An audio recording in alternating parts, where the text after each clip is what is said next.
Alcohol and sci-fi movies are two of Andy Heidel's favorite things. In his new book The Cocktail Guide to the Galaxy, the owner of Brooklyn bar The Way Station brings both his passions together in over 100 out-of-this-world cocktails.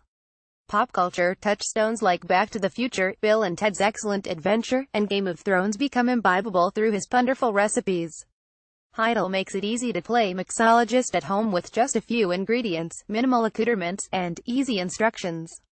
He also slips in a few Heidel hints so booze-drinking rookies don't embarrass themselves at the bar.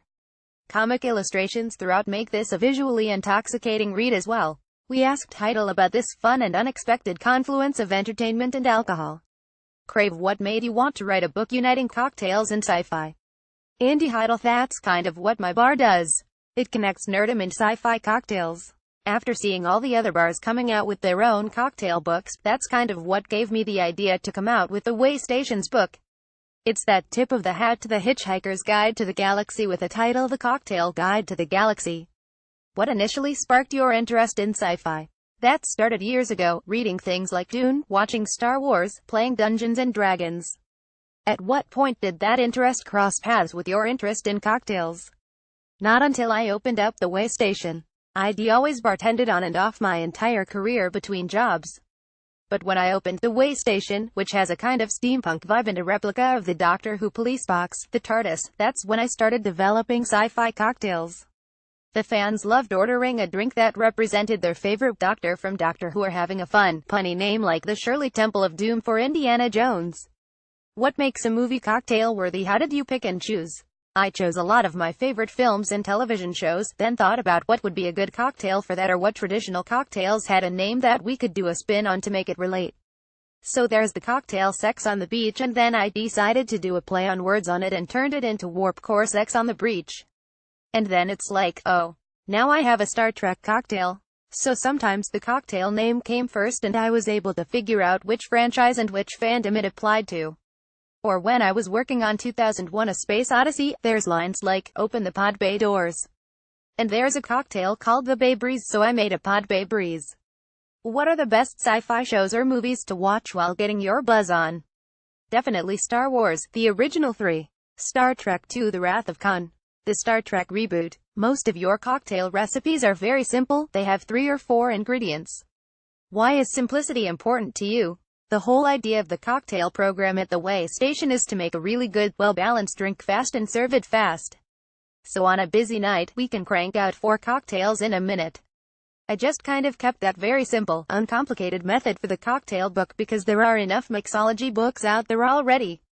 This is kind of an introduction to tending your own bar, so I wanted to make it as simple and unintimidating as possible. Some cocktails go to the extreme, they glow in the dark or have fog. How do you feel about those theatrical cocktails? If there is a reason, then I say do it. For Star Wars Day, we made a lightsaber cocktail and threw a glow stick in it. So it was like you were holding a very tiny lightsaber. When you're at home, what do you like to drink? Do you have a signature cocktail? I usually make a Manhattan and add a little Saint Germain to that sometimes, or a couple drops of ginger liqueur. You have tips on bar etiquette throughout the book. What are the biggest etiquette mistakes drinkers make at your bar? We get a lot of first-time drinkers, so I've noticed myself and my bartenders are educated them, and I thought it would be a good service to everyone to kind of educate them with the book. Most important is knowing how to tip. Not wandering away from the bar right after you order your drink and your bartenders wasting time looking for you, trying to find you to give you your drink. And then the most important things before going out drinking: make sure you're hydrated, eat some food, and then keep drinking water during the night out.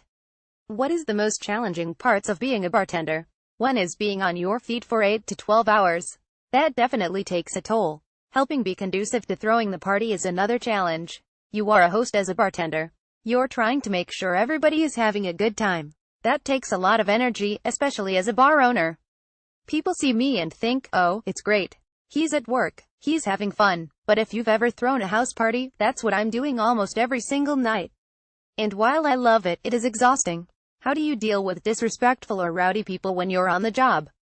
If they're rowdy, or they inappropriately touch a woman, I tell them they have to leave.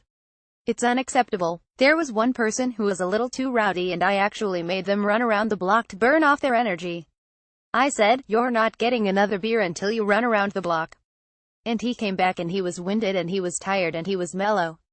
As a bartender, do you feel like you have some authority over the people drinking at the way station? Oh, absolutely. Authority and responsibility.